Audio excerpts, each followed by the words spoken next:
Praise the Lord, everybody. Welcome to another Link Couples Ministry. So glad that you can join us this evening. Please do us a favor and share at this time. This is for our married couples as well as those that are engaged, or just anybody just choosing to watch. So glad that you can join us as we go over some important topics as it relates to relationships, marriage, to help you be successful as it relates to all your relationships. Remember, if you fail at people, you fail at life. You fail at people, you fail at life. The kingdom has a huge relationship involvement in it. This walk is a walk of community. This walk is one where we do things together. That's just more than just a marriage context. It's a people thing in general, that God is calling us to a community. Salvation is done within a community of people.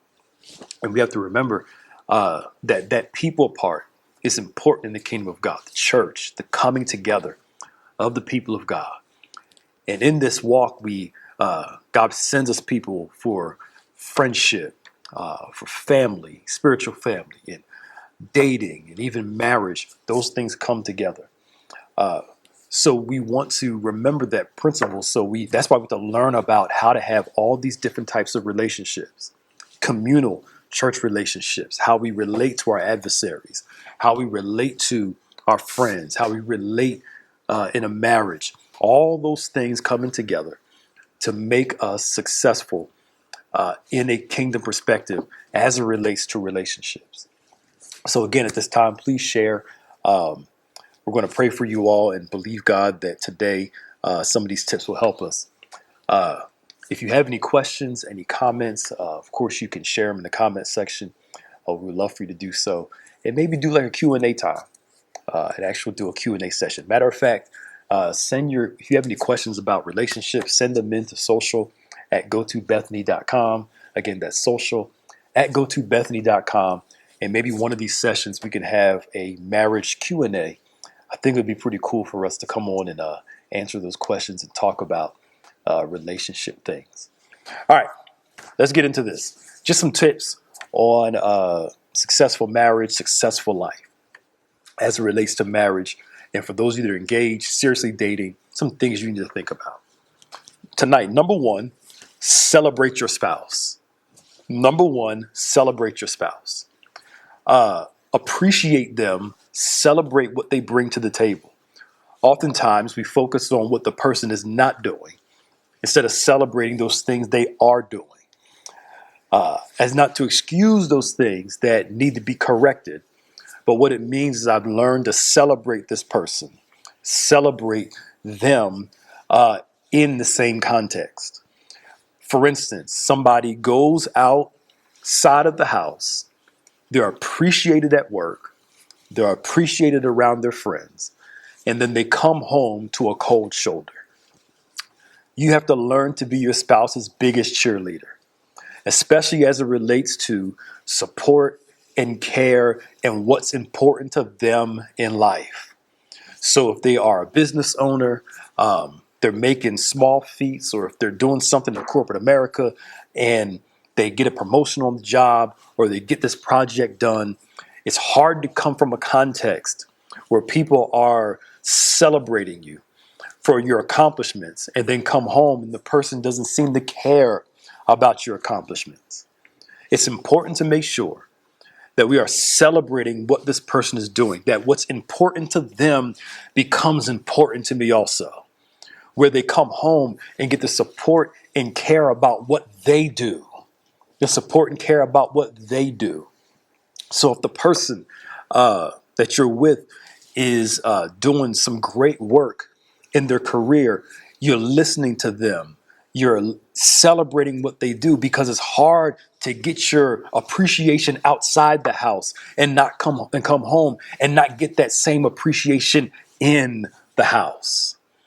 So we have to learn to celebrate our spouses, appreciate what they do. It may not be something that I would do or you would do, but we learn to appreciate and celebrate said person. So instead of just critiquing everything, I learned to celebrate at the same time. Good job. It's the person's greatest cheerleader as it relates to what they do in life career-wise.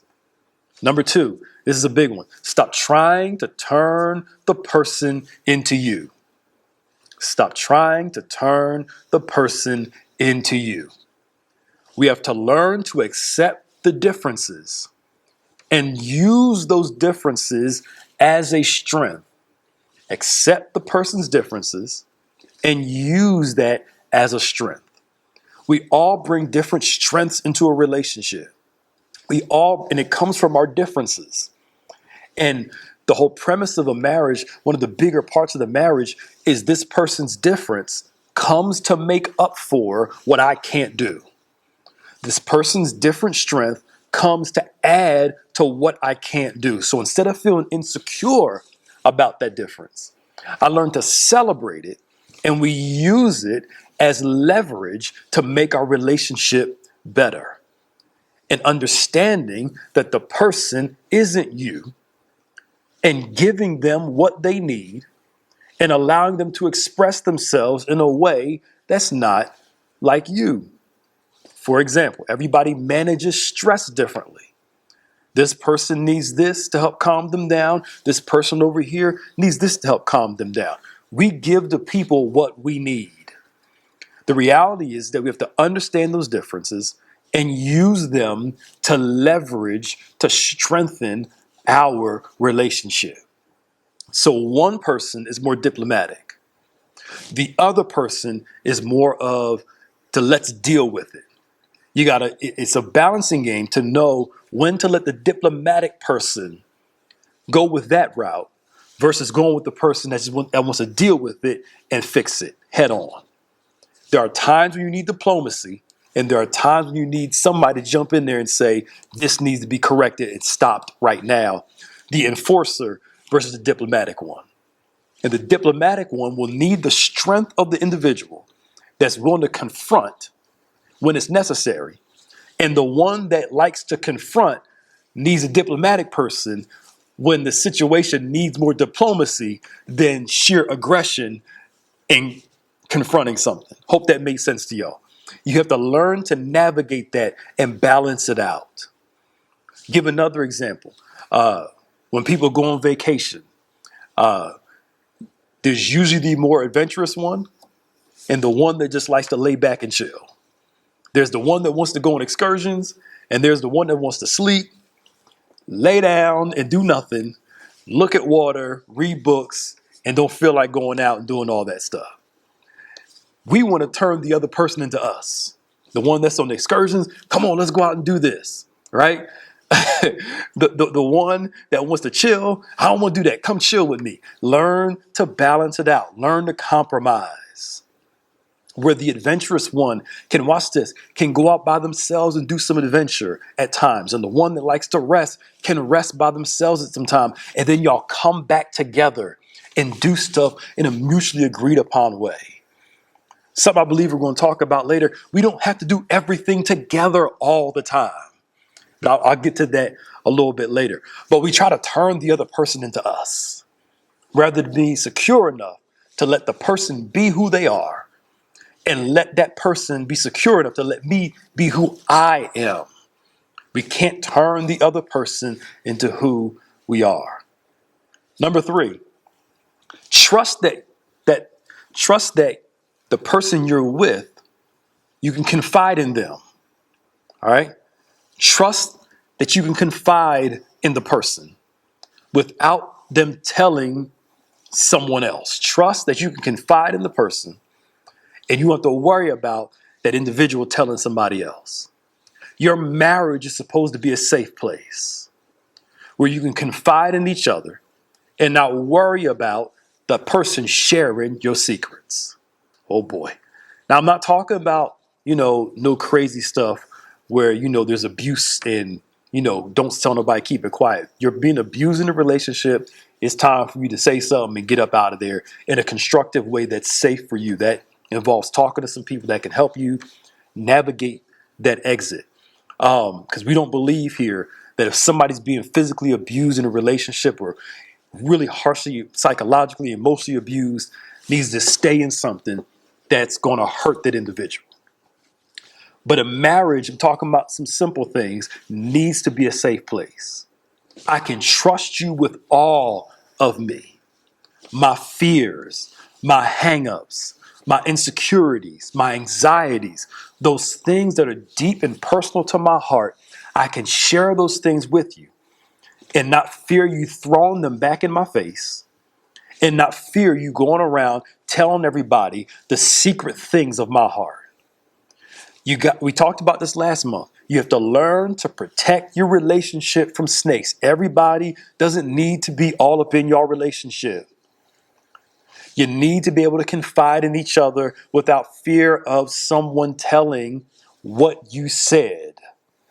Because why? If I fear that you'll tell somebody what I said or what happened, right? I'm going to shut down on you. There has to be trust in a relationship where y'all know each other better than anybody else. And what's between y'all is between the two of y'all. Again, I'm not talking about extreme cases of like abuse and those things that's detrimental to somebody else. But I can share raw me with you that I would never share with anybody else. And trust that we can keep these things within the boundaries of each other. Which brings us to number 4. Know your boundaries. Know your boundaries. Know your boundaries of what you can and can't do. Know the boundaries of what you will do and what you won't do. Know where your boundaries are. Now, before I get to this boundary part, I need to talk about this.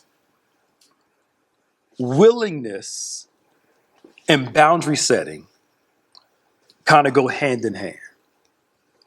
There must be willingness based off a foundation of trust to do things with this person that you wouldn't normally do in a different context. Trust creates the ability to do something for this person that you won't do for somebody else.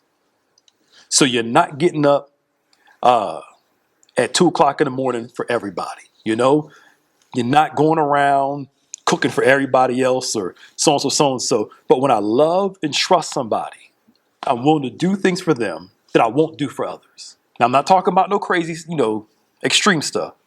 I'm talking about some things that for my spouse, I'll do for this person.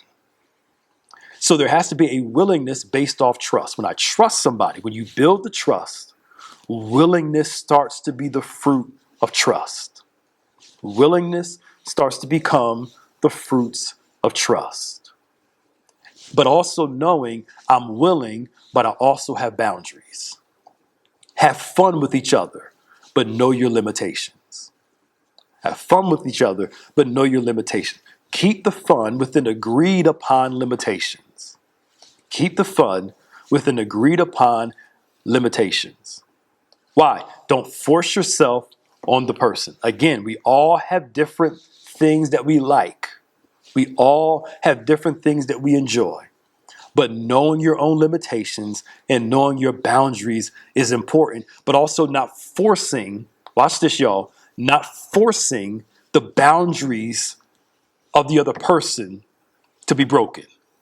Not forcing them into something they're not comfortable with. We talking to married people, y'all. Let's be real here. Not forcing something that's uncomfortable for the other person on them. Trust opens up willingness. Trust opens up limitations. Trust opens up boundaries. But also at the same time, honoring someone's limitations also. Okay? For example, just a very basic example. We talked about the adventurous person. One loves daredevil, bungee jumping, doing all that stuff. The other person doesn't. Don't force it on the other person. They're scared of heights. You're like, let's roll. Don't force it on the other person, because why? If you mess with those boundaries, the person's going to close up on you. If you mess with those boundaries, the person's going to close up on you. The individual has to be willing on their own to open those boundaries up. Again, I'm not talking about crazy, sinful stuff. I'm talking about stuff within the confines of a trusting relationship. The problem we have is we want to explore without trust. We're talking to married people here. You want to explore without trust. Trust opens the door for more exploration. Again, not talking about no crazy stuff. Talking about the ability to know your limitations within the confines of a willingness. I'll do it for you. I give another example. I gave it a couple months ago. I remember having a conversation with somebody. She was talking about how this person's wife would get up and cook for him. She would get up. He would get home at a crazy time because of his work schedule and would cook for him because he liked fresh food. But he would get off late at night. So she would get up and cook, right? I ain't doing that now. She's sitting over there by herself, right? And my thought was, here's the thing. You don't love him the way that she does. And you don't know what he's willing to do to show her love also. How he may go the extreme and go extra to do things for her that he wouldn't do for anybody else. And she would do things for him that she wouldn't do for somebody else. She wouldn't get up at 11 o'clock at night or midnight to cook for anybody else, but she would do it for her spouse because she loves him. But because she loves him, she was willing to do for him what she would not do for somebody else. There was a willingness there. There was trust there. There was love there. And where there is willingness and where there is trust, there is the opportunity and there is that space to open up limitations that I wouldn't do for somebody else. Hope that made sense to y'all. So we have to grasp this concept of knowing our boundaries, but also expressing willingness based off love and trust for the other person. There are things I will do for my wife that I won't do for everybody else. All right? I will cook for my wife and my kids, but occasionally I will cook for other people, but occasionally, all right? But it ain't happening all the time, but I would do it for them. I can cook, I just don't like to, right? But there's trust there, there's willingness there, there's responsibility there. That's all I'm trying to bring out. Number 5, last thing and we'll be done. Be secure enough to have things that you enjoy that's separate from your spouse. Be secure enough to have things that you enjoy that's separate from your spouse.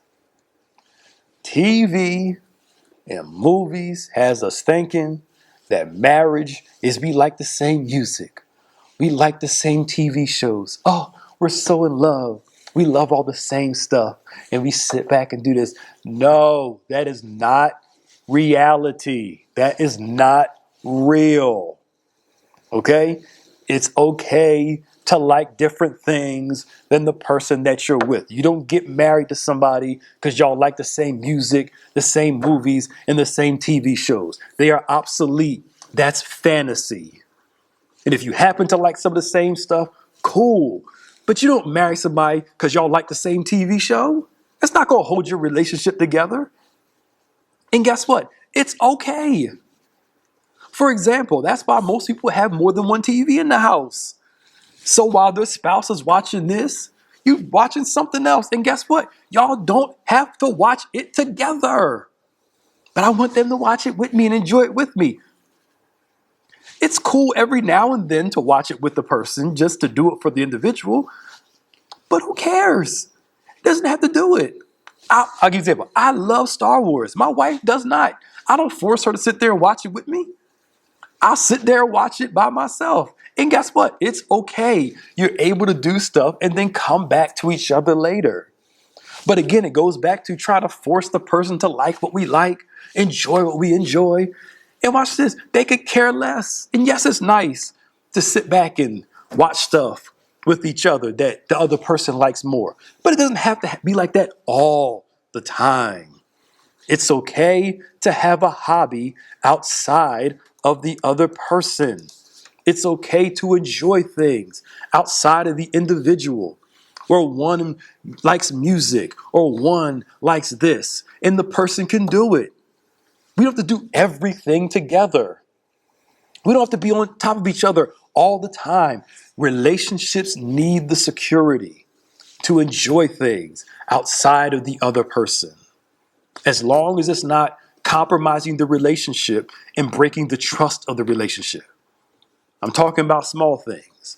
You got a spouse that wants to learn an instrument. You have no interest in learning it. Give them time to take lessons if they want to. Support them in what they do. But you don't have to be involved in it, nor do they have to be involved in what you do. But that comes to where there's agreement, there's conversations where, we can do things outside of each other and enjoy things outside of each other. And then when we're done, come back together, talk about it, and enjoy each other. We get caught up in fantasy stuff. We want this to be Hallmark type, Lifetime type, where everything we do is just fun and games and we frolic and enjoy each other in every little thing. That's not real life. Okay? There needs to be security in the relationship to understand that we can like things outside of each other. You're not going to like the same TV shows. You're not going to like the same movies. You're not going to like all the same music. And if you do, that's great. But if you don't, it's okay. It is okay. Is it really that important in the grand scheme of things? For the most part, the answer is no. Yes, we want to enjoy things together. So we do things that we enjoy together, and then we can do some things separately that we enjoy individually. And then support what we like individually. And then participate in it sometimes. I don't like all the same movies, TV shows my wife watches, but sometimes you watch a little bit with her just to kind of, enjoy it with the person. But do I really care? No, not really. It's just not my thing. And does she really care about the stuff I like? Not all the time, but you can be able to enjoy it together at times and enjoy it separately. And then after, enjoy things together. Love and security is important in a relationship. So celebrate your spouse. Stop trying to turn the person into you. Trust that you can confide in the person without them telling somebody else. Know your boundaries of what you can do and what you can't do. Be willing to do things with your spouse, but knowing your boundaries, and be secure enough to have things that you can enjoy separate from your spouse. It's okay. This is real life. All right, y'all. We'll do the next 5 next month. And if you have any questions, we want to do a Q&A time. Maybe in January we could do one. Send your questions in the social at gotobethany.com. Again, that'll be social at gotobethany.com. And we can do something and have some fun. Answer some questions and do some stuff. Next year, we're excited about new presentation of some of this. We'll do some interviews, some couples talks. It's going to be fun, and it's going to be good. You guys have a great night. Don't forget to join us for Bible study tomorrow at 7. Y'all be safe out there. The numbers are increasing in New Jersey again. Be safe. We love you. We can't wait to see you again. God loves you, and love each other. Talk to you soon.